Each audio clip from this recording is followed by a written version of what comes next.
Well, thanks for catching up.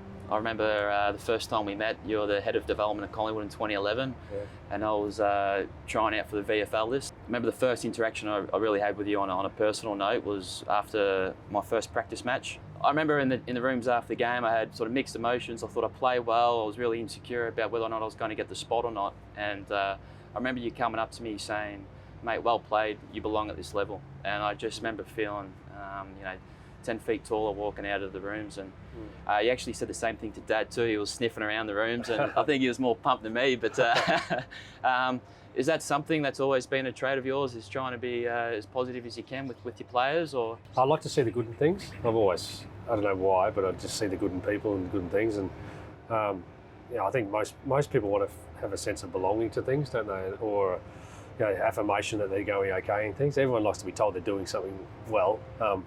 Not to make it up though. Like you can see through that stuff. Like people don't want to be told they're doing well when they clearly know they're not. But I think if you can see things that you know are going well and you can reward it, I think most people in life enjoy that. Yeah, absolutely. And I guess in your role now with 45 players, that's obviously very difficult. Yeah. But do you try and pick your times to be more effective? Like, do you put much thought into the delivery of it? Yeah, look, some of it's just organic, isn't it? When it just pops up, you see it, you like it. I have a little saying: you water what you want to grow. So, if you see something good, let's make sure we highlight it. And I make that. I obviously worked with you before. Just make that really loud and proud, if you like. When you see something that's really well done, let's acknowledge it. I am a little bit more strategic in this role because with 44 players, as you said, it's quite difficult to have those constant conversations. So even only as early as last week, I said, let's catch up for 15-minute little catch-ups, because the little drive-bys aren't as easy. No. So we just did little 15-minute meetings and did exactly that. Like, where are you at? How you feel you're going? Yes. Highlight the things they're doing well, and then some opportunities to do things better. Yeah. Have you seen a massive shift with that in regards to the coaches that you've worked under in the last 10, 15 years? Yeah. The game's changed. I think looking back at when I was playing, it was built on fear. Coaching was built on fear. Lee Matthews was probably the first coach I ever experienced that allowed everyone to be themselves. And I think over time it's become more and more like that, isn't it? Like you want the individual nature, bring what you are to the table within the team system. Yeah. But I think coaching it over the journey has completely flipped to more relationships, more care, more empathy, more love and support. Yeah. With the ability, when you have a great relationship, to be able to bring the heavy hand or the strong conversation. Trait of yours that sort of stuck with me and it's been a bit of an influence on my career, when I went on to coach North Launceston and even the tennis now the last 4 or 5 years. You're an amazing storyteller. There was one story, and I mentioned it to you when I saw you a couple of months ago, but at Richmond in 2016, your first year coach there, and my only year there playing for the Tigers in the VFL, and we're 3-9. And I think it was the night before the team meeting, and you gave us a speech about accountability and just how you worded it and everything. It was like a light bulb went off in my head, and I'm sure you've probably heard, received similar feedback from a lot of other players.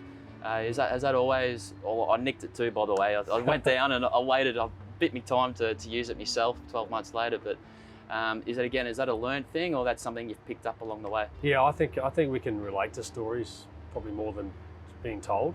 I think anyone that's told to do something often has a little bit of resistance to it. Like, don't tell me what to do, I'll just do what I want to do, as opposed to taking on a little bit of a journey and story, and you can relate to it. Not all, but that's I suppose that's the challenge of the storytelling, is to be able to relate and then make it. I just told a stupid little story on the weekend to the players around me in a team photo being so small amongst all these giant men. Yeah. And I reckon it was a stitch up. I had this tiny little chair and all these guys are like, Mason Cox and Darcy Moore in the photo, and I look so small. I'm a small man anyway, and I just told this story with a little bit of relaxed nature to it. But at the end I said, look, my time of growing's done. Yeah. And I was making the point, but we've got plenty more growth in us. Yeah. So it's how if you have a theme and then try to take them on the journey towards that theme, I think the players can resonate with that. And it's just something that's part of my coaching that I take great pride in. Yeah, and is that advice you can give to, I guess, local coaches out there, sort of to build that connection and that storytelling? Yeah, I think motivation and inspiration are others, if you like. Like you can do whatever you like, but will you be inspired by it? I don't know. Will you be motivated? I don't know. But like you're just trying to find little themes all the way. Like quite often, at my time at Richmond and even now, it comes last minute. Going, oh, what's going to happen? You know, for example, it was forecast for 40 to 70 mils in Sydney on the weekend when we were there. So I googled, heavy rain, and this word pluviophile come up. And I go, what? I don't know what that. And I googled it. Pluviophile is actually someone that finds love and joy in rain. So, wow, yeah. so I said, we're going to be plovers. Yeah, you know? yeah. And so then there's this connection, and they're all laughing, we're plovers, and it didn't even rain. Is this before you ran out? Yeah. Like, this is the theme going in the game. So Yeah. some of that comes last minute because conditions-wise, we'd be, hey, let's embrace it and have fun with it. You know, we're plovers. Yeah. But if you have an opposition or something that you know that you're playing against that you've done before, you know, we're going to have a strong fight in this game, whatever it is. Yeah. Then you can build a theme around that and tell stories around that. Yeah. That's just my approach to it. Yeah. In terms of mentoring, is there someone for you as a player? Like obviously, the great Lee Matthews was your coach for majority of your career at Brisbane. Is he someone, or do you also look to outsource from AFL as well, from other sports? You get grey hair for a reason because you've been around a while, and so there's a lot of great coaches I've been lucky to work with, and then I put them into the I will use pile, and then like never to do pile. Some of the things Lee Matthews is 95% of amazing stuff, and then there's the 5% I'll never do. But that's like everything. There's no perfect model of anything. I do bounce off my dad a lot. I must admit, he's someone that I constantly just call. He's so far removed from the day to day to actually know some of the real stuff that's going on, but it's just nice to get a different view on that. I think it's important, personally, along my journey, some of the biggest growth I've had is through filming my speeches and filming my meetings and then self-reflecting on it. I think my time at Richmond in the VFL, that was one of the biggest tools I used just to see myself and then reflect on myself. Yes. And then go, I said this word too many times, or the players weren't engaged. You need to move around a bit more, or like. And if you don't have the skill set to know to analyse yourself, maybe give it to someone else to look at it. So I think that's a really good tool in terms of presentation in front of the players. Something that helped me anyway. And that would have been really uncomfortable too when you first started, when you're looking at yourself. So uncomfortable to hear your own voice. I used to cringe at myself. I get all sweats going, yeah. And I hated it, but I got to a level of being comfortable in that space. And I think I grew because of my own self-reflection. And then I also got others to, like Mark Sofolis and these guys to facilitate that. What do you think of that? Because quite often as coaches, people don't tell you they're good or bad. Yeah. They don't. They either keep the bad for themselves, going, that was pretty ordinary, or the good, they go, yeah, that was good. Well, what was good about it? Like that, you just don't get feedback. No. So to be able to self-reflect, I think is important. Just finally, I guess, from a personal development point of view, what have been the key things, I guess, particularly the last 4 or 5 years since, you coached me at Richmond.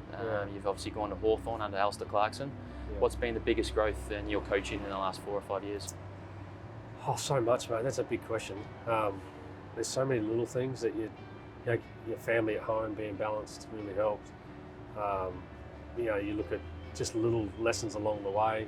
Resilience is so important. Like I lost my job at Richmond. 12 months later, I'm the coach of Collingwood. You go, how does that happen?